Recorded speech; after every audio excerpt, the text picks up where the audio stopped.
Season 3 of Reacher is back, and it really doesn't waste any time getting us involved in this new case, this new investigation that Reacher finds himself in. Overall, we have some brutal action between these 3 episodes, new alliances both good and bad, and some strategic deception. Within these first 3 episodes, we see new foes, old grudges, some new alliances, and a mission that may be more personal than Reacher lets on, especially to some of his alliances in this season. In this video, I'm going to break down each of the episodes along with some final thoughts at the end, and you can find the timestamps in the description below. Episode 1, entitled Persuader, we see Reacher trying to sell some vinyl records in Abbotsville, Maine, which definitely sounds like a college town and, small quaint town with not a lot of action going on, and he witnesses and disrupts a kidnapping. So now, of course, we think, oh great, what's he in now? Because we see him make some mistakes, or seemingly it looks that way. This victim is a young kid named Richie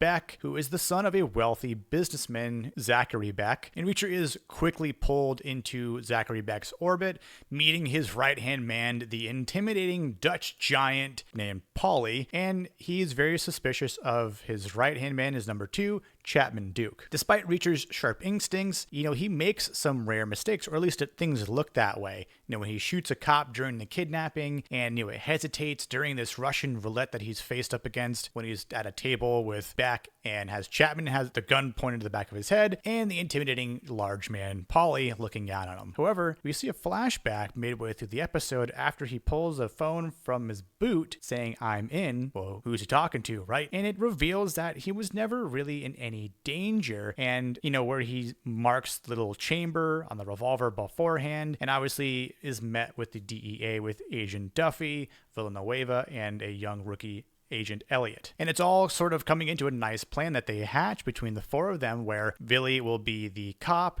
and he's going to have the trigger that will help explode some of the gunshot wounds that will happen to Elliot as Reacher is shooting at him. But he's also going to have some live ammunition so he can shoot at the radiator and the 2 tires that will crash into a car, because obviously it needs to feel real. And they obviously use a fake hand grenade, and it's actually a flashbang grenade to capture the bodyguard that was originally watching Richie, and they can take him away for questioning. It is a nice mix of clever strategy, and it's such an interesting tone because Reacher has always been a formidable adversary to anyone, but you can see here in this first episode he's not fully invincible, and if anything, I think he gets lucky a few times within these first 3 episodes. The introduction to Agent Susan Duffy adds another layer, and it's a different layer than before from some of the female characters that he's had in the first 2 seasons, and as she recruits and inserts Reacher into Beck's operation, her goal is to really track down a missing informant, to CI, Teresa, and uncover Beck's connection to an arms dealer that we learn through both their conversations of Duffy and Reacher is a guy named Xavier Quinn that Reacher has had prior dealings with. And he's not just any guy, as we learn that he was left for dead by Reacher, found, treated, and had recovered, although he says that he didn't remember anything. He obviously will probably remember Reacher when he sees him. How could you forget someone like Reacher? And later we find out that Reacher tells Duffy that he's the worst type of person that he's ever really encountered. And at the end of the episode, as Reacher is climbing in and out of the house at night, he's investigating a mysterious underground cellar that he finds after the Russian roulette dealing, and proves that Teresa was once there from some of the food that he saw, and a missing earring that Duffy showed him in a phone picture. And it shows that there is some hope that she's alive, for Duffy's sake at least. Going into episode 2, entitled Trucker, with Teresa missing, Reacher deduces that she isn't being kept alive for a noble reason, which doesn't necessarily sound good to Agent Duffy, because it instead might mean some sort of harsh trouble for our informant Teresa. The tension between Reacher and Duke escalates in this episode, particularly when it comes to the gym scene, where we also see Paulie put on his size display asking about who's got the bigger bench press, who's technically stronger, and so forth. And this is an inevitable showdown that is teased for us, because we all want to see how this matchup is going to happen, right? You got someone like Reacher who's a pretty big guy, but then you introduce a bigger fish who's 7'2" and weighs 350 pounds of pure muscle. It is a humorous showdown for the time being with this Bavarian arm wrestling that Paulie's never heard of, and you know that Reacher is just kind of pulling his strings there and tries to legitimately pull his arm back until he makes it feel like he's not winning, lets go of his hand saying, oops, it slipped, and Paulie punches himself right in the face, which pisses Paulie off, but you notice how Reacher is almost ready to go and he grabs a weight in his hand and he's ready to punch him and do some damage. And I think it was also lucky for Reacher that Duke intercepts this sort of showdown that's about to take place and says, hey, there's work to be done. Meanwhile, Reacher and Duffy's trust grow within one another. Their ability to adapt under pressure is tested when they have to go to the cars and find out the damage in the license plates from the truck and the Audi that Angel Doll sees and realizes, hey, there's supposed to be blood and guts in here. What happened? And then Reacher's pretty quick to think on his feet too and saying, well, the license plate is completely different. There's a lot of these cars on the road. It could be in any sort of accident, just sheer coincidence, which Angel buys at least for the time being, while Agent Duffy hides underneath the car. And there's also this emerging flirtation between them,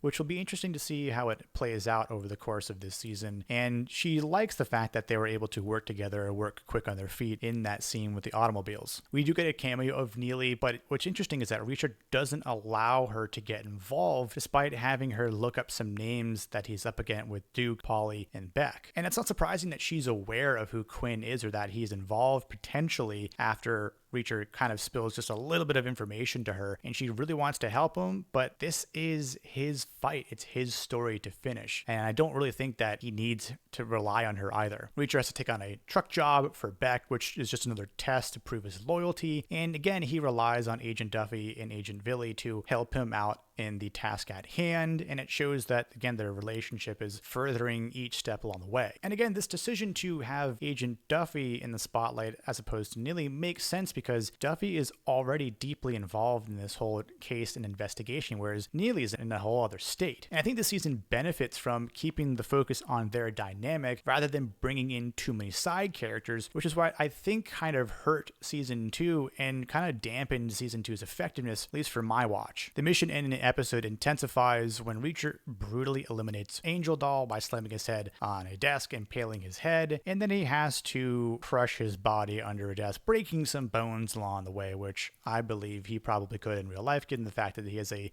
giant person. And really, Angel Doll kind of gets too close. He's a guy, as Duke says, wants to always kind of get up the ranks a little bit more, and sometimes when that happens, you faffo, and that's what happens here with Reacher when he starts trying to ask him questions, where Reacher tries to, thwart his questions, but Angel Doll gets a little too curious, and Reacher has to stop him, or otherwise the entire case and investigation and cover will be blown, as Duffy tells Billy at one point. It was a necessary thing to do. I think the scene is important because it's a reminder that Reacher operates by his own rules, even when he has to take orders from someone like Beck or Duke, and then when a threat arises, he tries to neutralize it as best as possible without any hesitation. Episode 3, titled Number 2 with a Bullet, we see Duke growing suspicious, questioning Reacher about Angel's mysterious voicemail that he left for Beck. Reacher does a good job in deflection here. Reacher spends some time gaining Beck's trust and escorting Richie on a shopping trip during the day, during which Reacher reveals that Julius McCabe, not his father, truly runs the business after Reacher saves him for the second time from some childhood bullies that break a cap gun, which was a birthday present to his father. And again, a very easy beatdown by Reacher, which 3 versus 1 was not any trouble, breaking a bat easily over the knee, which you kind of expect Reacher to do because he's a big guy, of course, again, and says, hey, don't ever come around here. If you see Richie, run the other way. And I think the biggest bombshell here in this conversation, while the two of them eat some lousy ice cream, is that his first kidnapping wasn't really random, in that it was all done by Julius McCabe as he's trying to get these routes, as he learns about this deal and these special way of tricking the system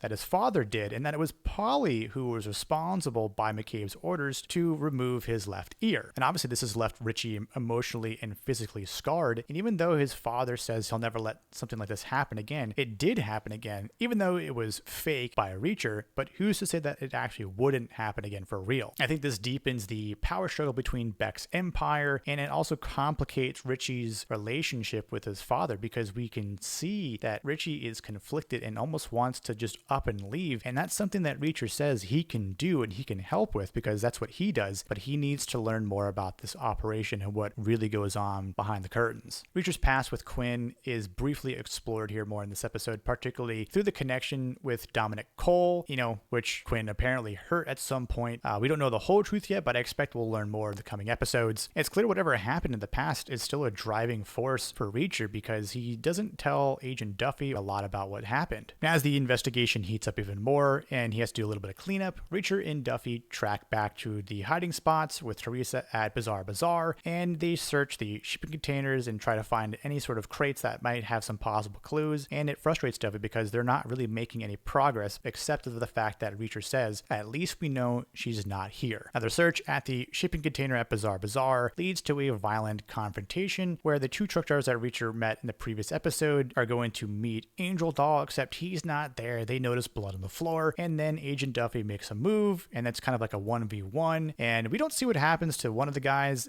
aside from the one guy that's choking Agent Duffy, and then we just see him get impaled by a crowbar, which is pretty hardcore, and then he's basically left for dead as well. And just like Angel Doll's body was left in container 13, their bodies were now left in container 14. Duffy's fascination is continuing to grow with Reacher here, and it's played out for some humor, but she steals these lingering glances at him when he's, half naked changing clothes, and then has to change clothes again, like she's kind of fancying him. So it's a rare light moment despite some of this tension and violent drama, but I do think at some point they're kind of going to get down jiggy with it. We'll just have to see how it all kind of plays out. So we also see Duffy and Billy at the dock, and they spot Julius McCabe and start taking a bunch of pictures, and meanwhile, young agent rookie Elliot might have made a future mistake in a coming episode by leaving some of the rubbing alcohol open as a bodyguard who self-inflicted an injury to the back of his head and tries to talk him into saying, hey man, I know what you're going through. Why don't you just kind of let me go? Let me have a smoke. But at least Elliot doesn't fall for that, even though somehow that rubbing alcohol is going to come into play and maybe start a fire or something along those lines. The episode climaxes when Reacher sets up Beck and Duke with the assistance from Agent Duffy, who sends an email from Angel Doll to meet at this place. After luring them to an abandoned DEA safe house, Reacher eliminates Duke after questioning him about Teresa, and it kind of shows that he's not messing around by just putting a bullet in his head. He then fabricates a story that convinces Beck of betrayal within his ranks